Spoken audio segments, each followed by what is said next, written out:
zijn vandaag te gast in Tilburg bij Wesley, Jessica en Liz. En dan maar hopen dat ze thuis zijn. Benieuwd wie er open doet ook trouwens. Welkom in de mooie Tilburg. Wesley. Goedemiddag. Wat leuk dat we bij jou thuis... Ja, kom binnen. Dat is het belangrijkste. Nou, dat gaan we doen. Ja. Kom. Thuis bij Wesley. Ja. Ooit begonnen als een kindersterretje. Nou ja, ik ben begonnen op mijn 12e. Op een biljart geklommen. Met de vader mee naar de kroeg. Toen kon dat nog. Nu kun je dat niet meer bedenken dat je met je vader naar de kroeg gaat op je 12e. Maar op het biljart geklommen. En ze vonden me er guitig uitzien. En zing maar eens een liedje, manneke. Dus ik klom dat biljart op. En ik ging wel zingen. Waar komt die muzikaliteit vandaan? Ja, dat zou ik eigenlijk niet weten. Familie? Ja, er is eigenlijk niemand bij ons in de familie die iets muzikaals doet. Als ik kijk, mijn moeder, je had vroeger de radiopiraten. En bij ons stond er altijd de radiopiraat op. Dus wel opgevoed met muziek. Nederlandstalige muziek? Ja, radiopiraat, dus echt Nederlandstalig. Ik was vroeger fan, toen ik baby was, zei mijn moeder van Henk Wijngaard. Ik ging helemaal wild als Henk Wijngaard op stond. Jouw jeugd, hè? Wat was daar nou het meest belangrijke aan? Ik bedoel, hoe jij bent opgegroeid. Nou, als ik kijk, het meest belangrijke... ik was altijd wel iemand die aandacht opzocht. Dus wij woonden in een volksbuurt en ik vond het leuk om alles uit de kast te trekken en mensen te entertainen. Dat heb ik altijd gedaan. Maar deed je dat onmiddellijk met zingen of op andere manieren? Zingen, maar ook gewoon, dan ging ik bedenken. Je ging iets bedenken, ja. En wat ik dan bedacht, ja. Ik zou het nu niet meer weten wat ik bedacht, maar heel de buurt kwam dan naar het pleintje toe waar we vroeger woonden. En had ik weer iets bedacht. Heb jij meer broers en zussen? Ja, ik heb één oudere broer, Dominique. En die is veel rustiger als mij. We zijn wel een beetje tegenpolen van elkaar. Maar ook beste vrienden. Hij heeft niks met muziek? Nee, ja, die was... vroeger had hij wel iets met muziek. Die zat altijd te zoeken naar de stekker van me om hem eruit te trekken van mijn installatie.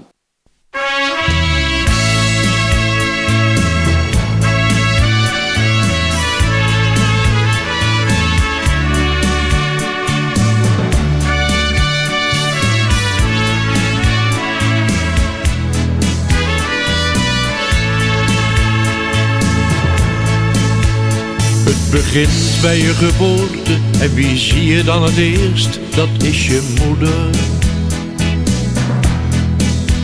Je vergeet nooit meer die veilige omarming en de liefde van je moeder. Je voelde dan als kind meteen dat jij haar kon vertrouwen, je moeder. Zo onkreukbaar, zo lief, zo zacht. Dat is je eigen moeder. Dicht bij haar voel je vertrouwen en bescherming voor de rest van je leven. Dicht bij haar voel je de kracht van al de liefde die ze jou alleen kan geven. Dicht bij haar zijn alle bloemen die je geeft veel mooier dan de zon. Ik wou dat zij hier voor altijd bij mij blijven kon. Al word je nog zo oud, het sleutelwoord van liefde is altijd je moeder. Zij is en blijft het anker van je boot in elke haven, het is je moeder. In goede en ook slechte tijden is zij er altijd voor jou. Een moeder geeft toch haar bloedeigen kind altijd liefde en trouw. Dicht bij haar voel je vertrouwen en bescherming voor de rest van je leven. Dicht bij haar voel je de kracht van alle liefde die ze jou alleen kan geven. Dicht bij haar zijn alle bloemen die je geeft veel mooier dan de zon. Ik wou dat zij hier voor altijd bij mij blijven kon. Ik wou dat zij hier voor altijd bij mij blijven kon.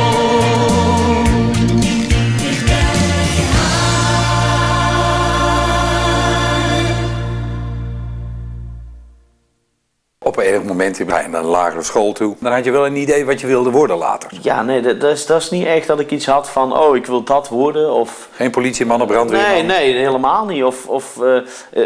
Wat wel anders aan mij was als de rest was... nou ja, ik had toen een Walkman bij. En er stond Nederlandstalig op. En toen was het zo, ja, dat was gewoon not done. Je luisterde Britney Spears of Paul Elstak of de Party Animals...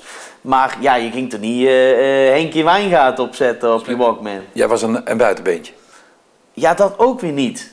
Want stiekem zaten ze dan toch bij me in de pauze. En dan wouden ze luisteren en dan zeiden ze... dat is toch geen muziek? Maar ze wouden wel luisteren. En iedere pauze zaten ze er wel bij me. Had je vrienden in die tijd op school? Die ook bij je thuis kwamen? Weinig vrienden die bij me thuis kwamen. En dat was meer omdat ik gewoon... Ja, ik was toen al bezig met zingen. Ik wou maar één ding en dat was zingen. Dus dat betekent dat ik iedere avond was ik bezig. Al was het met liedjes schrijven, al was het met dingen bedenken. Vanaf de lagere school al? Ja. Ja, ik organiseerde mijn eerste feestje, een fanclubdag op mijn 13e.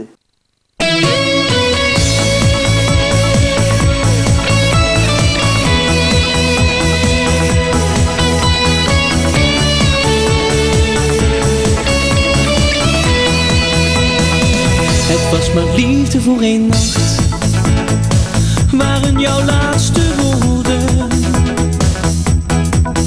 Maar jouw liefde was zo vurig, veel meer dan ik had verwacht. Ik heb zo'n vreemd gevoel van binnen, wat ik nooit eerder heb gekend. Gedachten aan jou, dat ben ik niet gewend. Jij moet een engel zijn, ik heb de hemel gezien. Jouw liefde vol van smart, of was het een droom misschien? Jij moet een engel zijn, die nacht met jou was zo fijn. Was het liefde voor even wat jij hebt gegeven? Zeg mij alsjeblieft. Ik heb alles gegeven wat ik mocht beleven. Ik ben verliefd. Het was een echte jongensdroom die jij hebt waargemaakt. Jouw ogen die mij zo diep raakten. Oh, ik voelde mij zo loom. Het liefste wil ik bij je blijven, ja, voor altijd bij je zijn. Een leven met jou, dat lijkt mij zo fijn. Jij moet een engel zijn, ik heb de hemel gezien. Jouw liefde vol van smart, of was het een droom misschien? Jij moet een engel zijn, die nacht met jou was zo fijn. Was het liefde voor even wat jij hebt gegeven? Zeg mij alsjeblieft. Ik heb alles gegeven wat ik mocht beleven. Ik ben verliefd.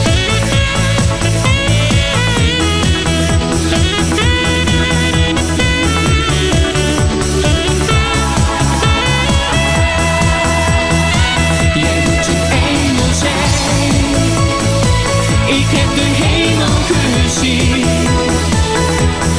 liefde vol van smart? Of was het een droom misschien? Jij moet een engel zijn. Die nacht met jou was zo fijn. Was het liefde voor even wat jij hebt gegeven? Zeg mij alsjeblieft. Ik heb alles gegeven wat ik mocht beleven. Ik ben verliefd.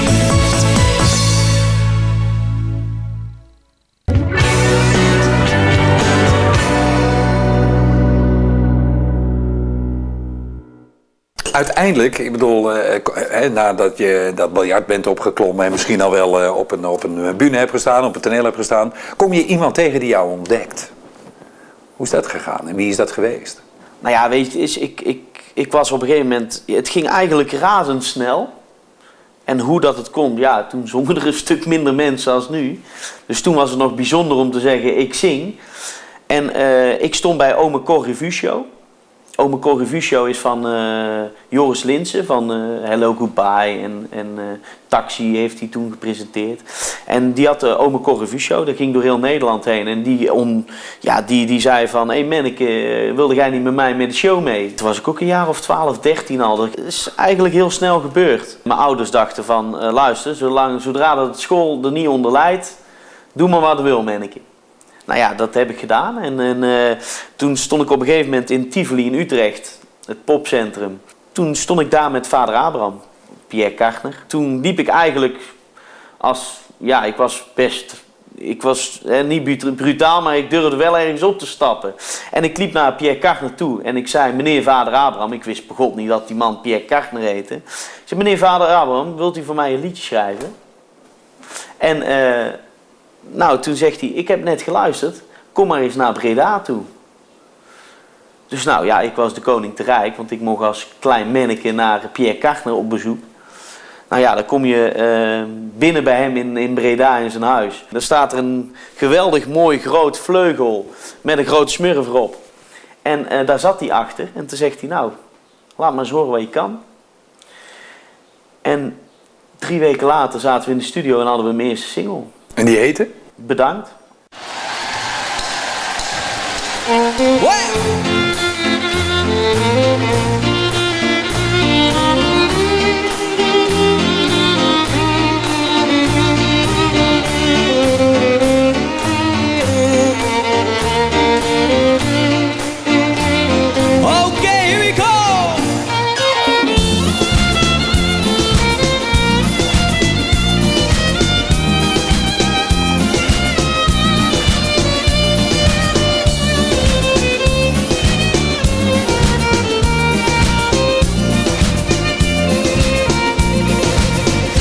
Ga vaak lopen langs mijn huis, ja elke morgen keer op keer. Denk bij mezelf, zij is iets voor mij.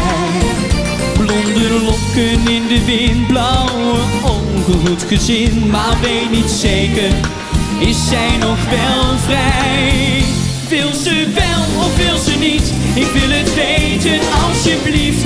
Of is ze veel te mooi voor iemand zoals ik? Ik wil het zus, ik wil het zo. Of was ik maar haar Romeo? Ik wou dat ze eens zei, come on and go.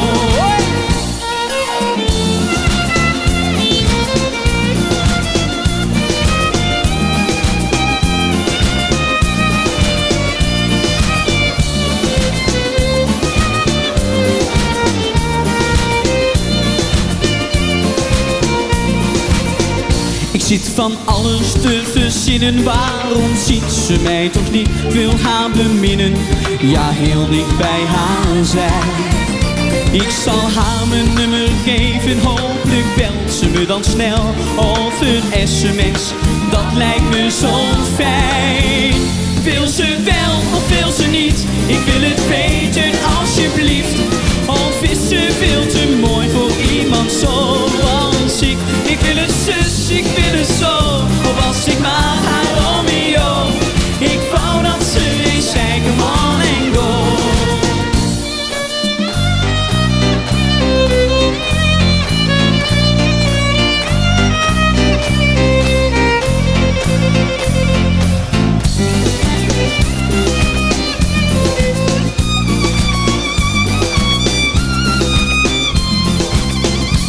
wil ze wel of wil ze niet? Ik wil het weten alsjeblieft. Of is ze veel te mooi voor iemand zoals ik? Ik wil het zus, ik wil het zo. Al was ik maar haar Romeo. Ik wou dat ze eens zei, come on and go. Al was ik maar haar Romeo. Dankjewel.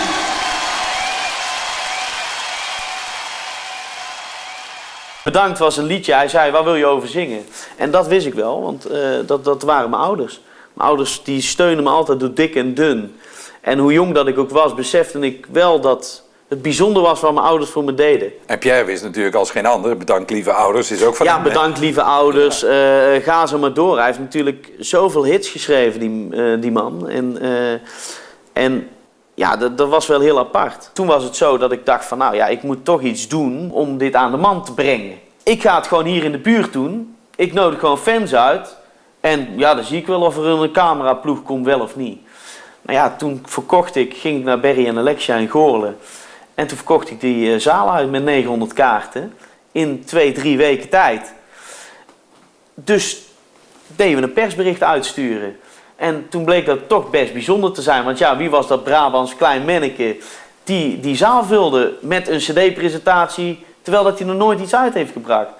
En toen was het nog, was het geen shownieuws, maar een show van Nederland of zo was het uit mijn hoofd. Of ja, nog, voor shownieuws was het nog en Boulevard hadden niet. Maar we hadden daar in één keer de Nederlandse pers die normaal in het Gooiland stond in Goorlen. Hè, vlak bij Tilburg, stonden ze in mijn zaal en stonden ze me te filmen wat ik aan het doen was.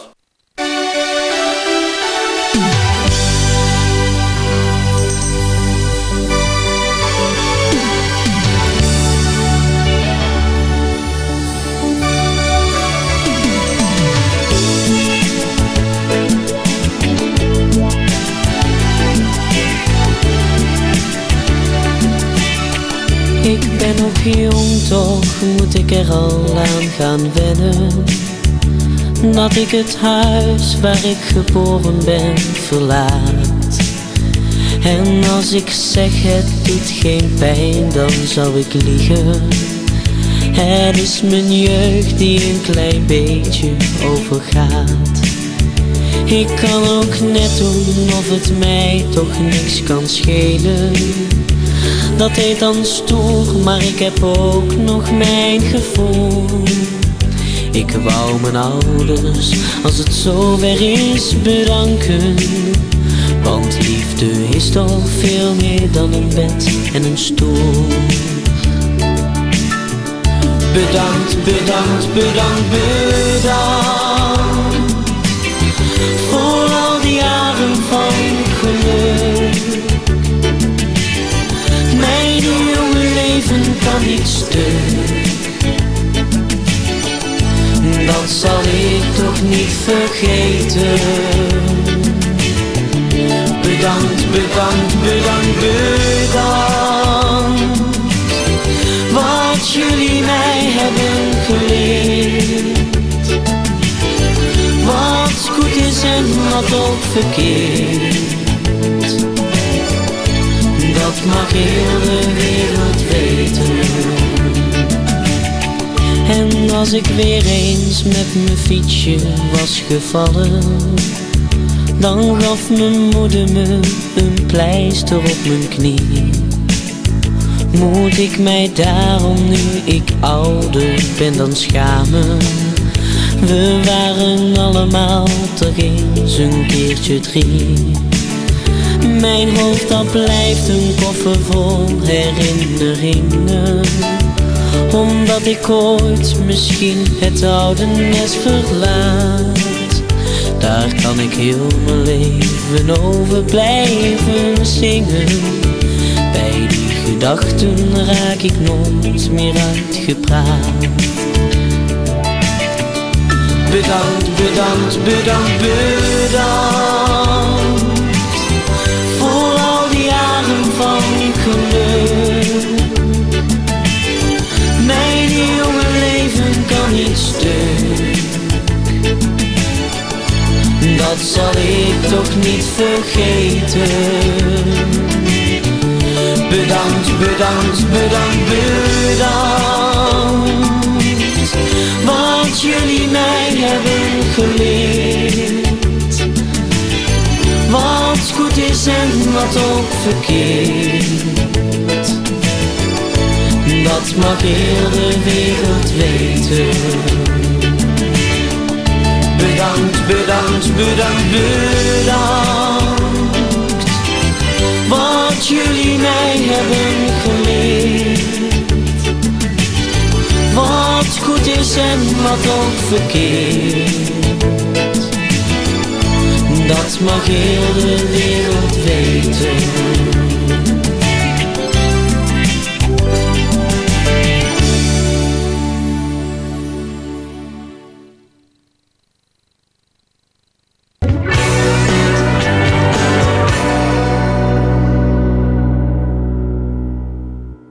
Die periode, hè, lagere school hebben we gehad. Ik bedoel, je komt bij Pierre Kartner terecht. Dan ga je ook naar de middelbare school. Ja.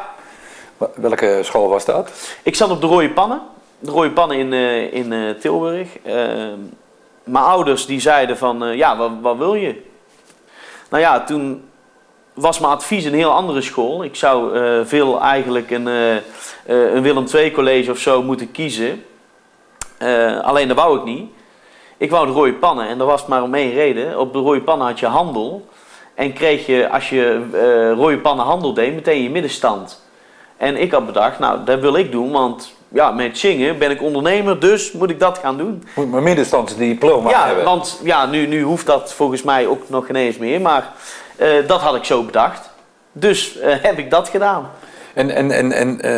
Want daar ben je dus ook gaan studeren als kok? Ja, nee, ja, koksopleiding? Eerst heb ik mijn handel middenstanddiploma gehaald op de Rode Pannen en daarna was ik nog 1 jaar leerplichtig. En toen zei ze van ja, je moet nog 1 jaar eerst vrijstelling, maar dat kreeg ik niet. En nou ja, toen moest ik nog 1 jaar studeren. Ik denk, ja, dan doe ik koksopleiding. Want dan krijg ik mijn HCCP en mag ik mijn eigen broodjes op mijn concerten verkopen. HCCP staat voor? Sociale hygiëne.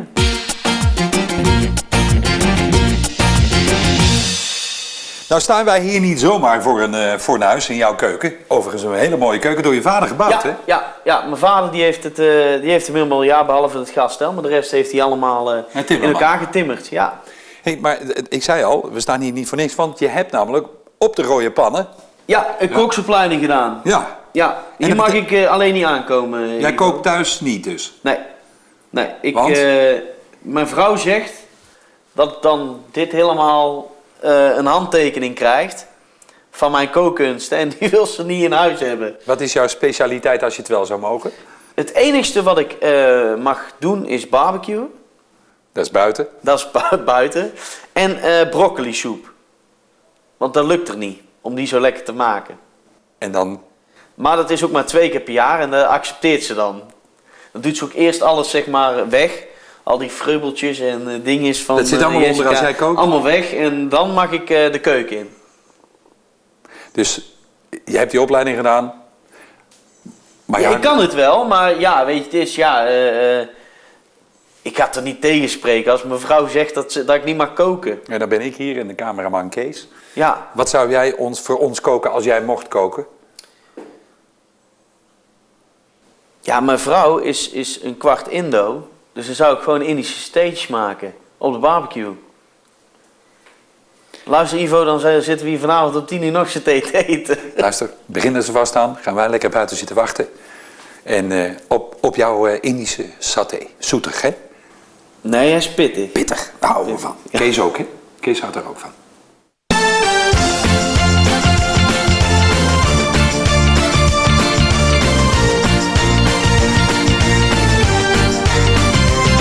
Wanneer we na een lange liefdesnacht weer op gaan staan, dan kijken soms beteuterd dat we aan het werk gaan.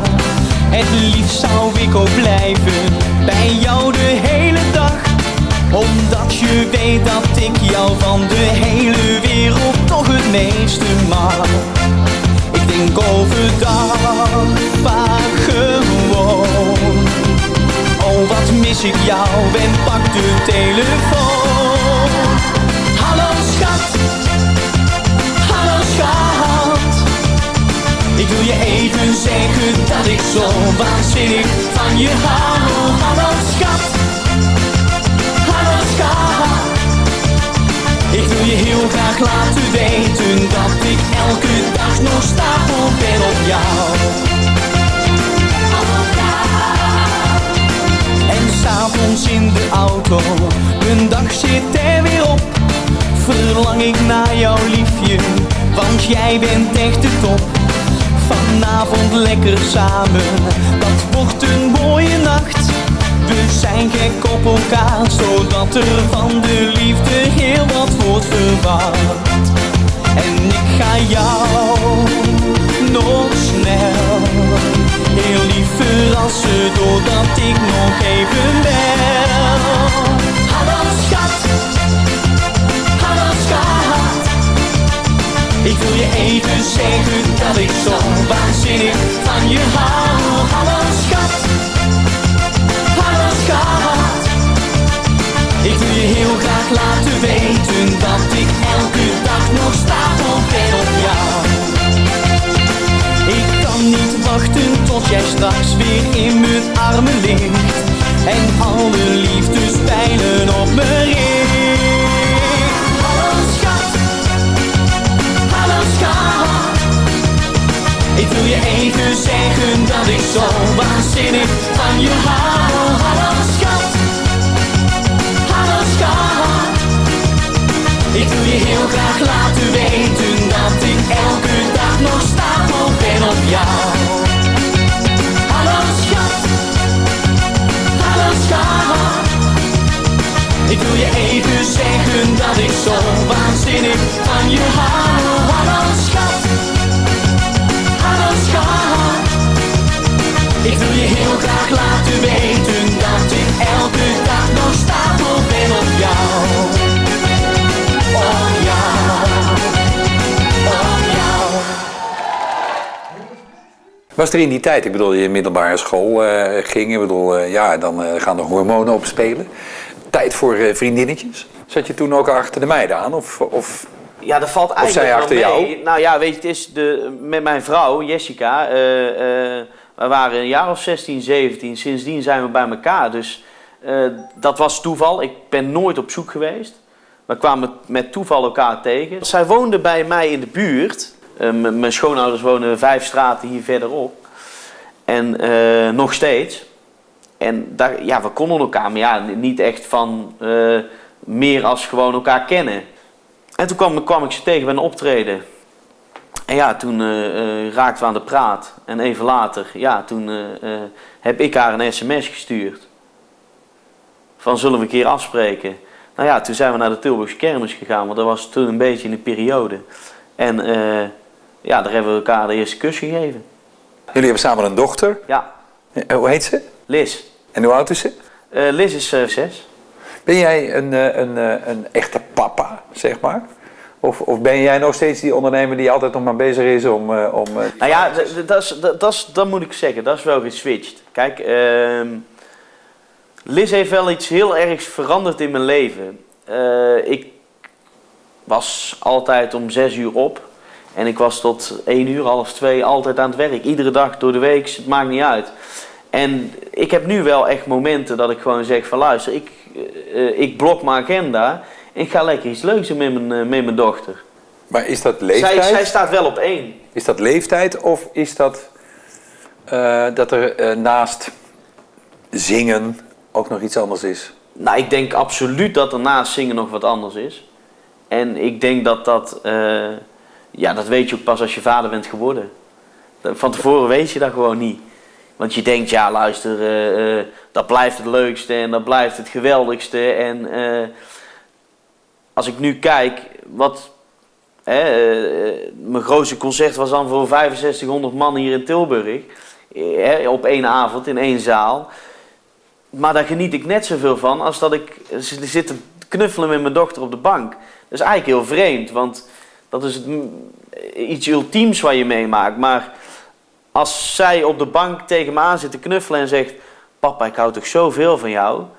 Ja, dan smelt ik veel harder.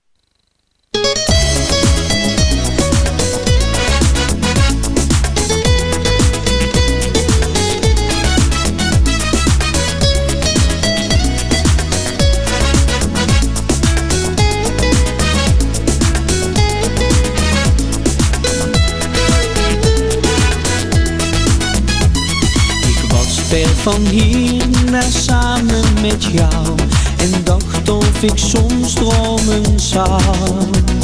Gitaren, muziek en Spaanse wijn, het leven kan zo heerlijk zijn.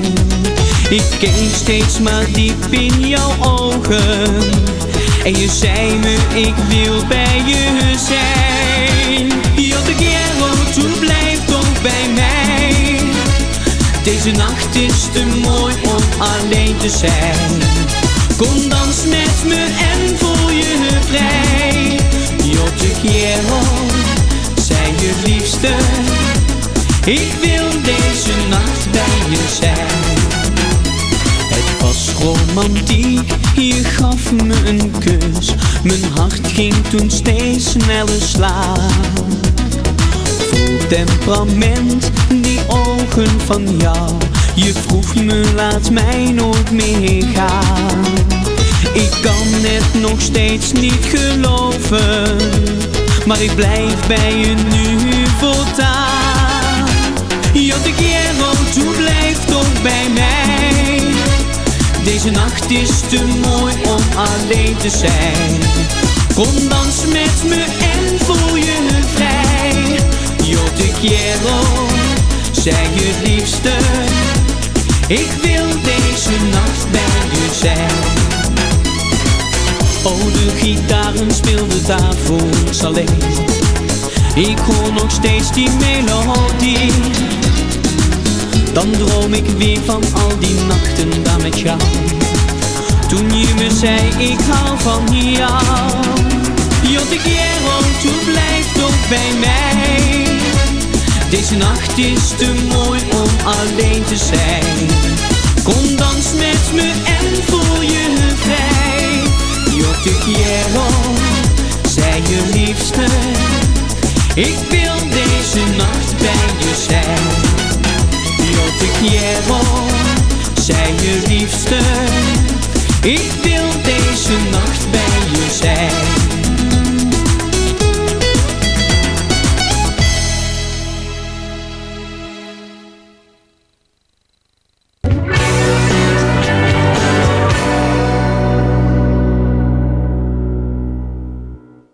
Nou heb jij al zoals in Tilburg zeggen, als een jong manneke ongelooflijk aan het succes kunnen proeven. Echt furoren gemaakt. En op enig moment houdt dat gewoon weer op. Maar dan gebeurt er ook weer iets met je. Want je komt van waanzinnig hoog en bam. Ja. Of zie je dat niet zo? Nou ja, dat klopt. En dat viel ook heel erg samen met de geboorte van mijn dochter. Want zij werd geboren en ik was in één keer papa. Wij waren in één keer ouders. Hoe oud was je toen zij werd geboren? Ik ben nu 25, zeg maar. En ja, dat is eigenlijk wel heel apart. Want je bent met z'n twee ouders. Je hebt in één keer een... Zorg? Ja, een kind waar je voor moet zorgen. En ja, ik deed vroeger, luister, ik investeerde nog mijn laatste cent in mijn optredens. En ja, ik zie wel, we kunnen overal eten, dat komt wel goed. En ja, dat is wel een ommekeer, want ja, je wil eerst eten voor je kind en voor je gezin hebben, voordat je dat gaat investeren. En dat is wel een ommekeer geweest. Ja, maar je bedoelt meer met jouw gevoel, hè? Ik bedoel dus dat je... Nou, van mijn gevoel is het zo dat ik toen heb gezegd van, nou luister, ik ga de singlemarkt die stortte helemaal in, ook in die periode. Dus dat betekent, ja, verkochten we eerst in een paar weken tijd nog 9000 singeltjes. Nou, nu... 900? Ja, als je blij bent, want ja, je kan ze nergens meer kopen. Dus ik denk, nou, ik ga gewoon lekker optreden. Hè. Ik had gelukkig nog dat ik nog zoveel bekend repertoire van mezelf op mijn naam heb staan. Dat ik gewoon in een feesttent ergens in het land kan komen en mooi is het leven en bewijs het dan kan gaan gallen. En dat geluk heb ik gehad en dat heb ik ook gedaan. Dus ik heb... In plaats van dat ik die motor heb laten draaien, heb ik gewoon gezegd van, nou luister, we gaan stationair lopen. Ik ga lekker optreden, ik laat me lekker zien op de feesttenten die me willen boeken.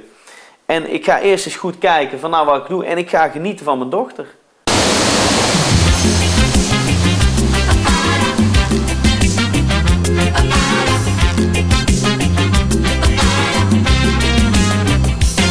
Ik kon het bijna niet geloven. geloven, jij was toen ook op mij verliefd. Het meisje uit mijn dromen, die ik daar toen achterliet. In het warme zonnige zuiden kwam ik je tegen op het strand. We waren samen in extase en ik dacht ik sta in brand. We feesten door tot de morgenzon, wat waren wij verliefd. Ging deze nacht nou maar niet voorbij, kom en dans met mij dit lied. We feesten door tot de morgenzon, wat waren wij verliefd. Ging deze nacht nou maar niet voorbij, kom en dans met mij dit lied.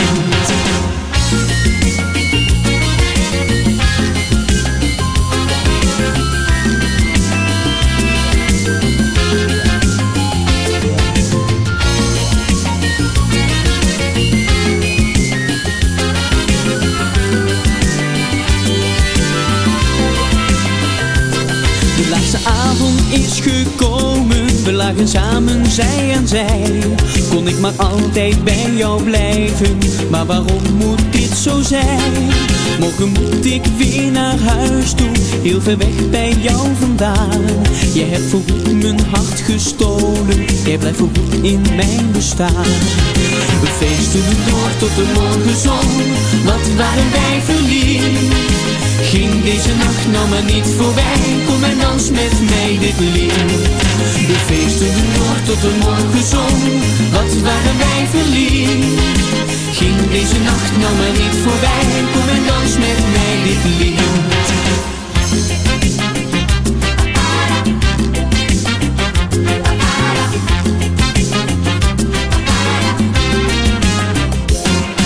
We feesten door tot de morgenzon, wat waren wij verliefd. Ging deze nacht nou maar niet voorbij, kom en dans met mij dit lied. We feesten door tot de morgenzon, wat waren wij verliefd. Ging deze nacht nou maar niet voorbij, kom en dans met mij dit lied. We feesten door tot de morgenzon, wat waren wij verliefd. Ging deze nacht nou maar niet voorbij, kom en dans met mij dit lied. We feesten door tot de morgenzon, wat waren wij verliefd. Ging deze nacht nou maar niet voorbij, kom en dans met mij dit lied.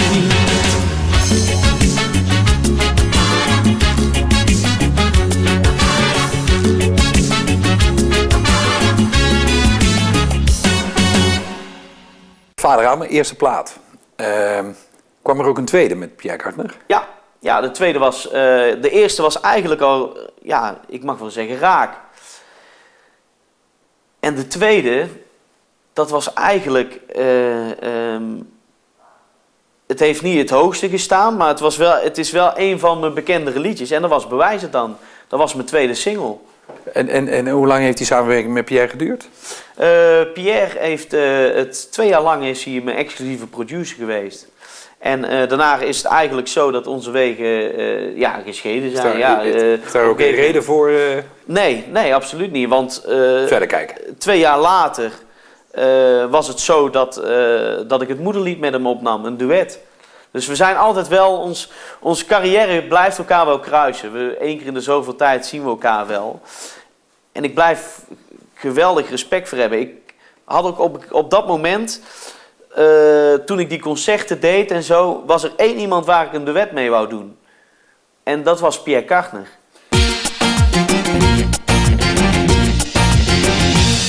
Uiteindelijk komt die samenwerking met Pierre Kartner, vader Abraham, die komt op zijn eind. En dan kom je Rini Schrijnberg tegen. Ja, dat klopt. Rini die... Marty, hè? De vroeger, ja, Marty, de trompetist. Ja. Nee, ja, Rini die kwam ik tegen. En toen zijn we eigenlijk begonnen om de carrière verder te zetten. Wat voegt hij nou toe aan Wesley, wat Wesley nog niet had? Op een gegeven moment bij de concerttour kreeg ik een zakelijk akkefietje. Een vrij groot zakelijk akkefietje. Dat is ook allemaal in de rechter en daar heb ik gewonnen en dat is klaar. Maar daarin hebben mijn ouders heel veel geleden. En die waren een beetje klaar met de muziekwereld. Die wouden dat niet meer en die waren er klaar mee. Toen vond ik dat gek. Nu dat ik een dochter heb, vind ik het helemaal niet meer gek. Maar toen wel. En die vonden dat zo erg dat dat met hun zoon gebeurd is. Die waren dag en nacht bij mij. Ja, dat ze eigenlijk die dagelijkse taak die hun met mij vervulden niet meer op konden brengen. Omdat het zo pijn deed. Iedere keer als ze met de muziekwereld in aanraking kwamen. En toen kwam ik eigenlijk toevallig Rini Schrijnberg op mijn pad. Even voor de duidelijkheid, Rini Schrijnberg is onder meer de ontdekker van Frans Bauer. Frans Bauer, Marianne Weber, Havenzangers, Koos Albers. Die man heeft zoveel gedaan ook in zijn leven. Ja. En toen kwam je Rini tegen? Ja, het is eigenlijk zo. Toevallig kwam ik bij hem aan de keukentafel. En gingen we wat praten. En toen bleek eigenlijk dat we wel heel erg op een lijn zaten. En ja, toen was het eigenlijk vanzelfsprekend, waarvoor zouden we dan niet gaan samenwerken? Het is allemaal een beetje zonder eigen sound, zal ik maar zeggen. Zonder eigen beeld. Dat kunnen we veel verbeteren. Ik wil zo'n optreden wel eens een keer komen kijken of ik het wil doen. Oké, jongen, de mazzel. En ik kom uit het optreden. Ja. Ik ben van de week. Ja. Oké. Houdoe. En Rini is gaan schrijven toen? Nou, Rini was nog niet gaan schrijven. Of eerst hadden we soap. En dat was eigenlijk de soap op Omroep Brabant. En waren we een beetje zoekende, wat moeten we gaan doen? Nou ja, toen had Rini op een gegeven moment gedacht van, nou, we moeten iets spectaculairs doen. Hij had bedacht dat ik ging tappen. Nou, en ik ben overal voor in. En ja, blijkbaar gaat dat niet als je een been hebt die niet werkt. Dus... Je hebt een been die niet werkt? Ja, ik heb een been, ja, hij doet het wel, maar niet om te tappen, zal ik het zo zeggen. En 1, en 2, step heel. Want het zomer. 1 en 2 en 3 en 4. Nou ja, gaandeweg kwamen we erachter in de soap. En nou, toen zijn we eerst, hebben we Julia opgenomen, een single. Heeft het leuk gedaan, maar verre van wat we verwachten. En toen gingen we op zoek naar ander repertoire. En op een gegeven moment is het zo, dus ik zei heel de tijd tegen Rini, joh, je hebt zoveel hitjes geschreven. Het kan toch niet zo zijn dat je in één keer niet meer kan schrijven? Nou, en dat heb ik maandenlang tegen hem geroepen. Nog steeds gebeurde er niks. Dus ik denk, weet je wat ik doe? Ik ga gewoon een studio boeken. Ik ga gewoon een studio huren en ik zeg, Rini, we hebben een afspraak, dan en dan in de studio. Ja, wat gaan we doen dan? We gaan schrijven. Ja, maar nee, we gaan gewoon schrijven, Rini. En nou, toen heeft hij zijn eigen er eigenlijk toegezet. Hij moest? Hij moest voor mij. En wat schreef je toen? Nou, hij belde me op in de auto. Hij zegt, Wes, ik denk dat ik het heb. Ik zei, nou, kom eerst maar even naar de studio, dan zien we het wel. En hij zegt, nou, luister eens. En toen zong hij eigenlijk al een gouden ring voor jou. In de auto. En nou, toen is hij een uurtje in de studio geweest. Toen heeft hij hem afgeschreven. En even later. En zei hij van... ja, volgens mij kan ik het nog. Dus ja, toen heb ik hem ook meteen gebeld van... Luister, joh, waarvoor doe je dat niet? Waarvoor heb je dat 3 jaar geleden niet voor me gedaan? Als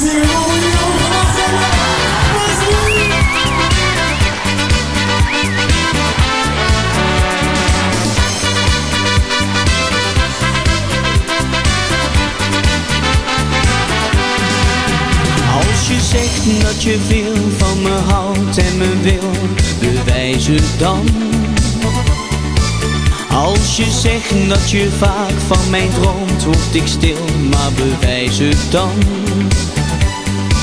Als je zegt je hebt mij alleen en je blijft altijd nummer 1. Als je zegt ik kan niet zonder jou, bewijs het dan. Wil je me nooit meer kwijt, geef dan die zekerheid. Laat het me voelen en laat het me zien. Wil je me nooit meer kwijt, geef dan die zekerheid. Laat het me 1 keertje zien. Wil je me nooit meer kwijt, geef dan die zekerheid. Laat het me voelen en laat het me zien. Wil je me nooit meer kwijt, geef dan die zekerheid. Laat het me 1 keertje zien.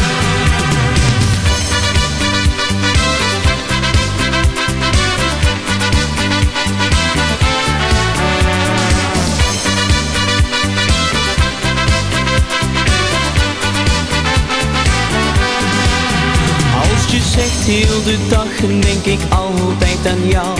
Bewijs het dan. Als je zegt slaap heel slecht en ik roel in mijn bed, bewijs het dan.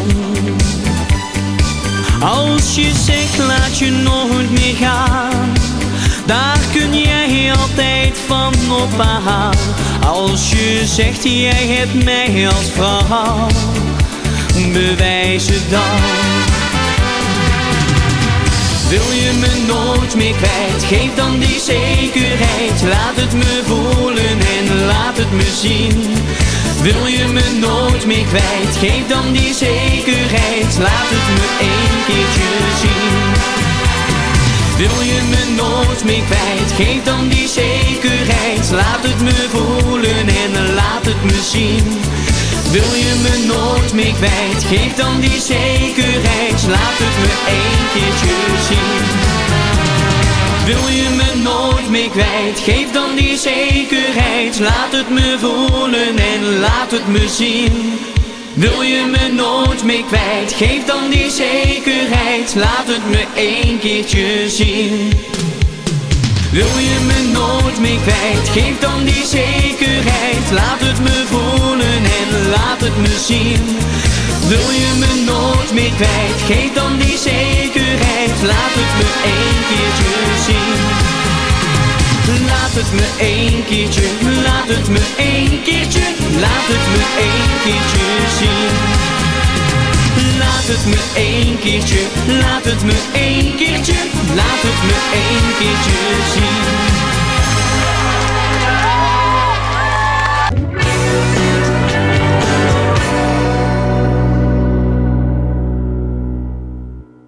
Jij noemde het net al, je gaat zelfs een soapserie maken. Een soapserie voor Omroep Brabant, een soapserie voor SBS 6. Hoe zijn ze bij Wesley terechtgekomen? Nou, Omroep Brabant, die wou iets met me doen. Ze wou een programma, ze wou iets met mij doen. Nou, leuk. Dat is goed. Dus ik zei, ja kom maar jongens. En ze wouden eigenlijk eerst een programma gaan doen dat ik in een trein ging zitten en met mensen ging praten. Oké, ja, en ik zei wel ja. Ik zei, ja, tuurlijk gaan we doen. Ik zei, moet je alleen even met Rini bellen en dan komt het wel goed. Nou, ze belden met Rini en dat kwam niet goed. Want Rini zei van, ja weet je, het is... wat moet Wesley in een trein gaan zitten en met mensen praten? Je had nog nooit in een trein gezeten? Je had nog nooit in een trein gezeten. En dan gaat hij nog goed ook. En nou ja, toen zegt hij van, waarvoor maken we geen soapserie? En 3 weken later waren we aan het filmen. En die soap die ging met name over het privédeel of met name over het muzikaal? Nou, het ging eigenlijk over een privédeel en een samenwerking van een zanger met een manager. Dus eigenlijk ging het over jou en Rini? Ja, mij en Rini. Dat is eigenlijk wel een beetje... De weg naar succes? Nou ja, de weg naar iets van een product proberen een groter product te maken. En wat is er aan de hand? Nou ja, weet je, het is... En Rini, ja, die heeft op sommige dingen zijn eigen... die heeft zoveel jaren ervaring als manager van Frans Bauer natuurlijk... dat hij natuurlijk eigen maniertjes heeft. En ik heb alles aan mezelf geleerd, dus ja, dat was het ook. En ja, ik heb heel veel in die tijd geleerd. En dat kun je eigenlijk zo zien in de soap ook. Hoeveel afleveringen zijn daarvan gemaakt? 12. Ja, we hadden op een gegeven moment, ja, we hadden meer kijkers dan het nieuws.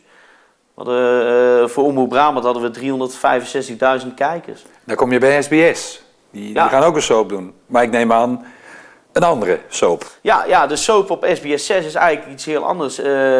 SBS 6 was mediapartner van Wesley Live en Concert toen de tijd.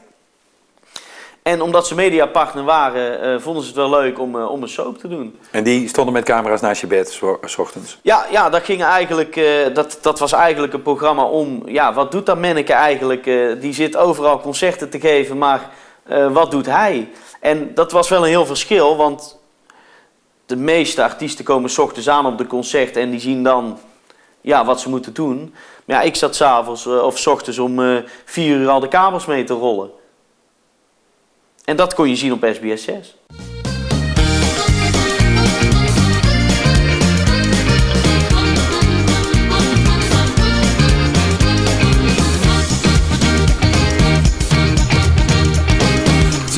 Telkens als ik jou zie gaat mijn hart veel sneller slaan. Maar je weet nog niet wat je mij hebt aangedaan. Ik denk van 's morgens vroeg tot 's avonds laat alleen aan jou. Oh Julia, je bent voor mij de vrouw. Oh liefste Julia, als ik je zie loop ik jou achterna. Mijn ogen laten jou niet gaan, ook al zie je mij niet staan. Toch ben ik verliefd op jou. Oh liefste Julia, waarom doe jij alsof ik niet besta? Waarom loop jij steeds van me weg? Telkens als ik jou weer zeg dat ik stapel ben op jou.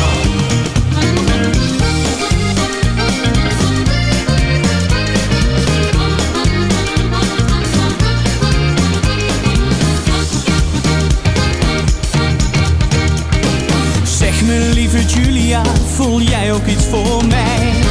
En maak ik een kans om ooit jouw Romeo te zijn? Oh Julia, mijn liefste, mijn hart verlangt naar jou. Oh Julia, je bent voor mij de vrouw. Oh liefste Julia, als ik je zie loop ik jou achterna. Mijn ogen laten jou niet gaan, ook al zie je mij niet staan. Toch ben ik verliefd op jou.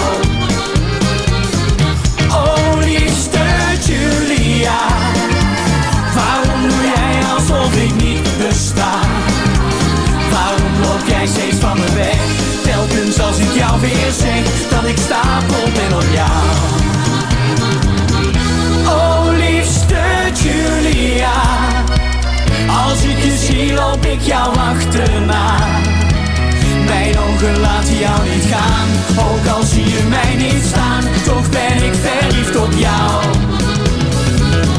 Oh liefste Julia, waarom doe jij alsof ik niet besta? Waarom loop jij steeds van me weg? Telkens als ik jou weer zeg dat ik stapel ben op jou. Waarom loop je van me weg als ik jou in leven zeg dat ik zoveel van je hou?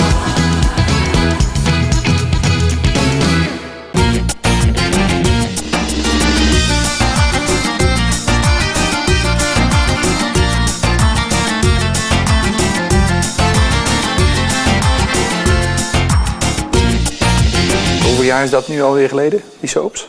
De soap op SBS 6 was 2006. Dat was tijdens de concerttour. Ruim 10 jaar geleden. Ja. En Omroep Brabant is een jaar of 5, 6 geleden, denk ik. En toen had je veel van die concertreeksen. Daarna niet meer? Nee. Nou ja, weet je, het is op dit moment vind ik de markt niet zo dat het past bij hoe ik dat zie, hoe je een concert moet doen. Ik vind als je een concert moet doen, moet je het... Ik probeer altijd een concert te doen, ja, kwaliteit te leveren. Dus hoe mensen een beeld hebben van, ik ga naar een concert, dat wil ik ook geven. Ook al is het maar Nederlandstalig, waar heel veel mensen zouden zeggen. Hoezo maar? Dat is wat ik bedoel. En ik vond wel dat ze gewoon kwaliteit verdienen. Dus dat betekent dat het ook heel veel geld kost om dat te doen. En dat betekent ook dat je in een markt moet zitten waar mensen bereid zijn om voor kaarten te betalen. En niet via 2 flessen mayonaise of op een vakantieveiling een ticket kunnen kopen.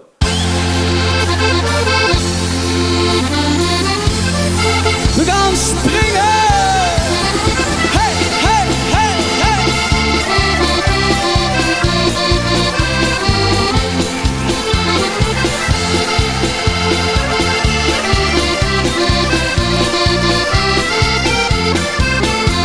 Wat is het leven mooi als je kunt dansen van geluk.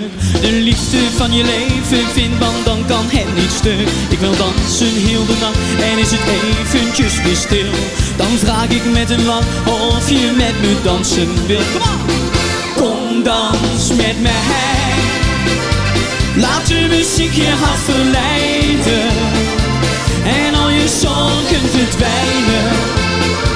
Voel je gelukkig en vrij. Kom dans met mij. Laat de muziek je lichaam strelen. Als de muziek straks stopt met spelen, ja dan is deze dans voorbij. Oké, we gaan springen! Hey, hey, hey!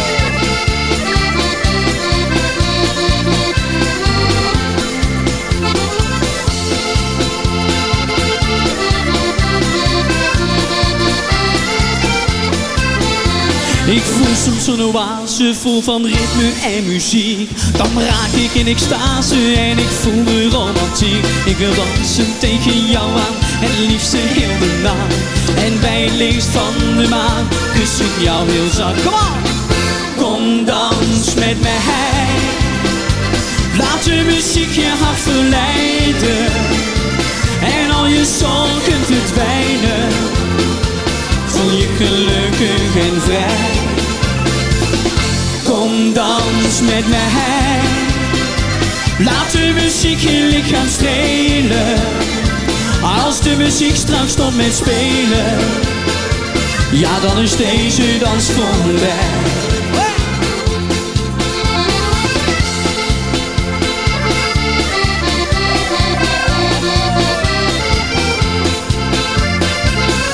Kom dans met mij. Laat de muziek je hart verleiden. En al je zorgen verdwijnen. Voel je gelukkig en vrij. Kom dans met mij. Laat de muziek je lichaam strelen. Als de muziek straks stopt met spelen, ja dan is deze dans voorbij. Hoi!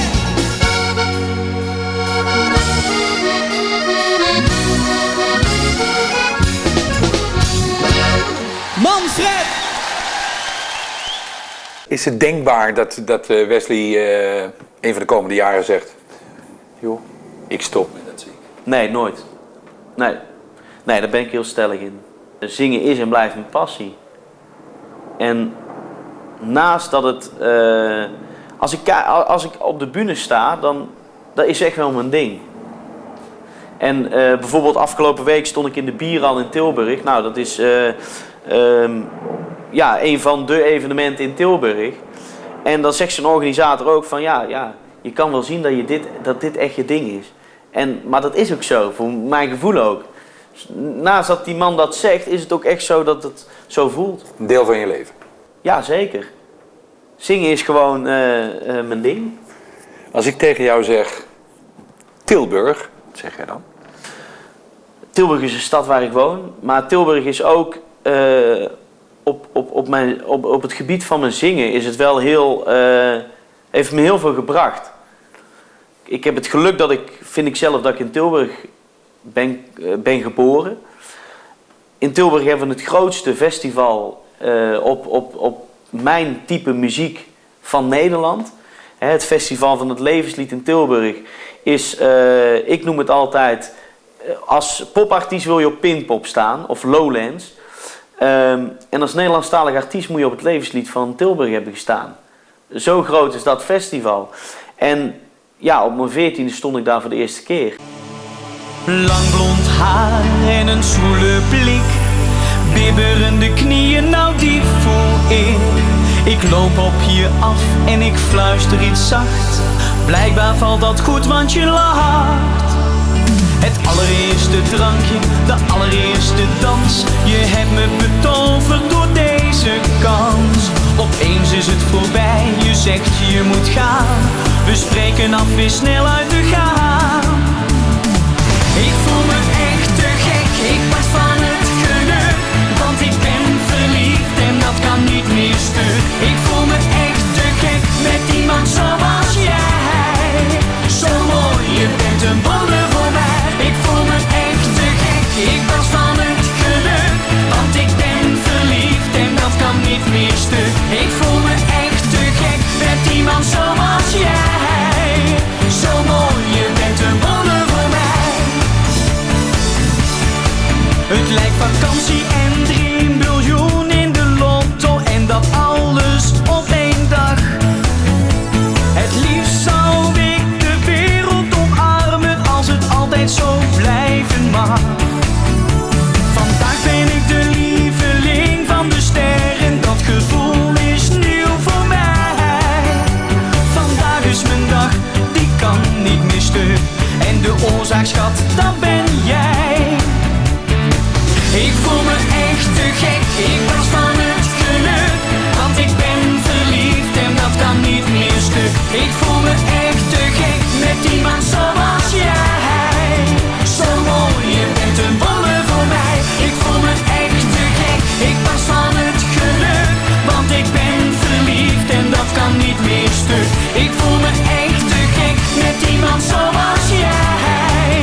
uitgerekend ik, treft uitgerekend jou. Kan niemand me knijpen of droom ik nou? De rest van de nacht staar ik naar het plafond en denk aan hoe dat ik jou ooit vond.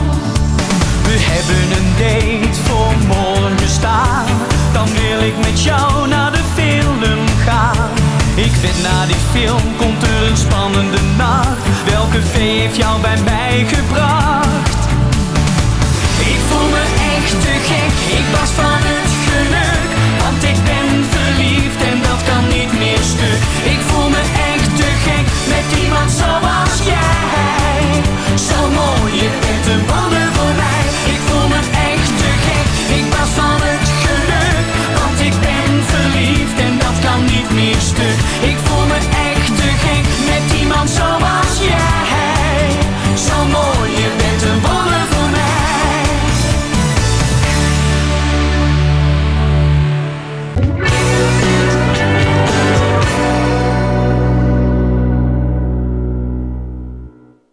Je kent ongetwijfeld ook het programma Chantal blijft slapen. Ja.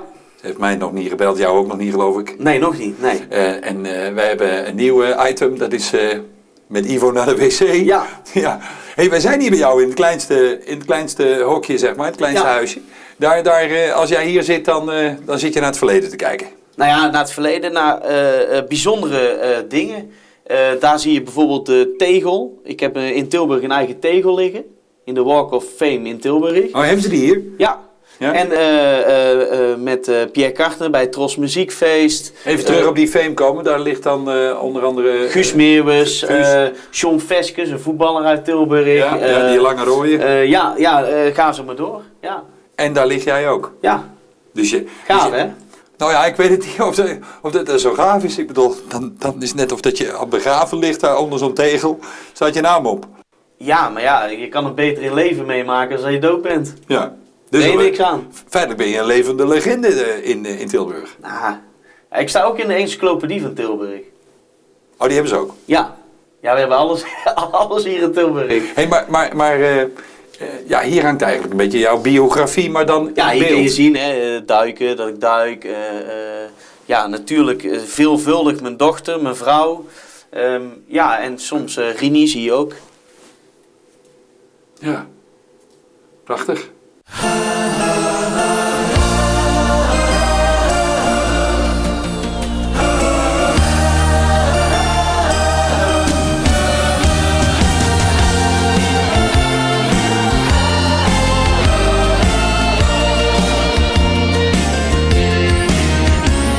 Ik zag het maanlicht in jouw ogen, toen die allereerste nacht. Mooier dan mijn stoutste dromen, mooier dan ik had verwacht. Sindsdien ben jij in mijn gedachten, ik ben echt stapelgek op jou. Ik kan niet langer op je wachten, jij bent voor mij de ware vrouw. Ik heb een gouden ring voor jou, ik blijf je 1000 jaren trouw. Mijn hele leven zal ik jou geven. Jij bent de liefde van mijn hart. Ik heb mijn leven lang gewacht op de ware, dat ben jij. Ik kon het eerst maar niet geloven, toen je zei ik heb je lief. Maar toen zag ik met eigen ogen jouw woorden in die liefdesbrief. Ik voel de lentezon nu schijnen, dit wordt de allermooiste dag. Ik wil voor altijd bij jou blijven, daarom zing ik nu met een lach.